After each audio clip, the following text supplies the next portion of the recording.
It was now 2 days before Passover and the festival of unleavened bread. The leading priests and the teachers of religious law were still looking for an opportunity to capture Jesus secretly and kill him. But not during the Passover celebration, they agreed, or the people may riot. Meanwhile, Jesus was in Bethany at the home of Simon, a man who had previously had leprosy. While he was eating, a woman came in with a beautiful alabaster jar of expensive perfume made from essence of nard. She broke open the jar and poured the perfume over his head.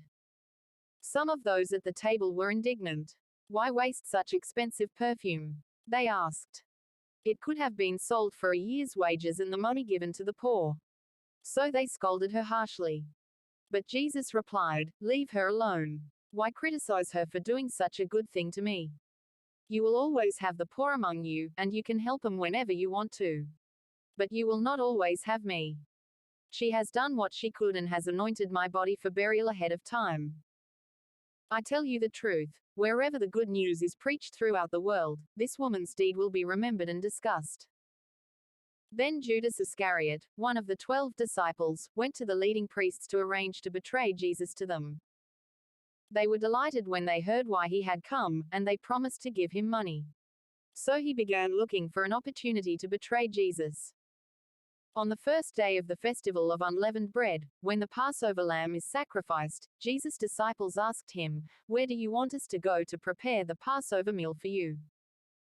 So Jesus sent 2 of them into Jerusalem with these instructions: "As you go into the city, a man carrying a pitcher of water will meet you. Follow him. At the house he enters, say to the owner, 'The teacher asks, where is the guest room where I can eat the Passover meal with my disciples?' He will take you upstairs to a large room that is already set up. That is where you should prepare our meal." So the 2 disciples went into the city and found everything just as Jesus had said, and they prepared the Passover meal there. In the evening Jesus arrived with the 12. As they were at the table eating, Jesus said, "I tell you the truth, one of you eating with me here will betray me." Greatly distressed, each one asked in turn, "Am I the one?" He replied, "It is one of you 12 who is eating from this bowl with me. For the Son of Man must die, as the scriptures declared long ago. But how terrible it will be for the one who betrays him. It would be far better for that man if he had never been born." As they were eating, Jesus took some bread and blessed it. Then he broke it in pieces and gave it to the disciples, saying, "Take it, for this is my body." And he took a cup of wine and gave thanks to God for it. He gave it to them, and they all drank from it. And he said to them, "This is my blood, which confirms the covenant between God and his people. It is poured out as a sacrifice for many. I tell you the truth, I will not drink wine again until the day I drink it new in the kingdom of God." Then they sang a hymn and went out to the Mount of Olives. On the way, Jesus told them, "All of you will desert me. For the scriptures say, God will strike the shepherd, and the sheep will be scattered. But after I am raised from the dead, I will go ahead of you to Galilee and meet you there." Peter said to him, "Even if everyone else deserts you, I never will." Jesus replied, "I tell you the truth, Peter, this very night, before the rooster crows twice, you will deny 3 times that you even know me." "No," Peter declared emphatically, "even if I have to die with you, I will never deny you." And all the others vowed the same. They went to the olive grove called Gethsemane, and Jesus said, "Sit here while I go and pray." He took Peter, James, and John with him, and he became deeply troubled and distressed. He told them, "My soul is crushed with grief to the point of death. Stay here and keep watch with me." He went on a little farther and fell to the ground. He prayed that, if it were possible, the awful hour awaiting him might pass him by. "Abba, Father," he cried out, "everything is possible for you. Please take this cup of suffering away from me. Yet I want your will to be done, not mine." Then he returned and found the disciples asleep. He said to Peter, "Simon, are you asleep? Couldn't you watch with me even 1 hour? Keep watch and pray, so that you will not give in to temptation. For the spirit is willing, but the body is weak." Then Jesus left them again and prayed the same prayer as before.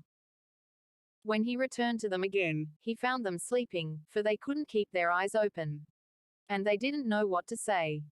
When he returned to them the third time, he said, "Go ahead and sleep. Have your rest." But no, the time has come. The Son of Man is betrayed into the hands of sinners. Up, let's be going. Look, my betrayer is here. And immediately, even as Jesus said this, Judas, one of the 12 disciples, arrived with a crowd of men armed with swords and clubs. They had been sent by the leading priests, the teachers of religious law, and the elders.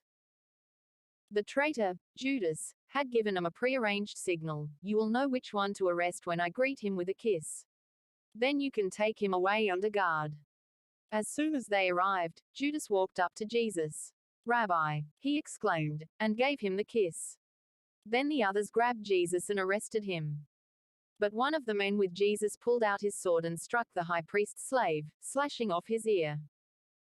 Jesus asked him, "Am I some dangerous revolutionary, that you come with swords and clubs to arrest me? Why didn't you arrest me in the temple? I was there among you teaching every day. But these things are happening to fulfill what the scriptures say about me." Then all his disciples deserted him and ran away. One young man following behind was clothed only in a long linen shirt. When the mob tried to grab him, he slipped out of his shirt and ran away naked. They took Jesus to the high priest's home, where the leading priests, the elders, and the teachers of religious law had gathered. Meanwhile, Peter followed him at a distance and went right into the high priest's courtyard. There he sat with the guards, warming himself by the fire. Inside, the leading priests and the entire high council were trying to find evidence against Jesus, so they could put him to death. But they couldn't find any.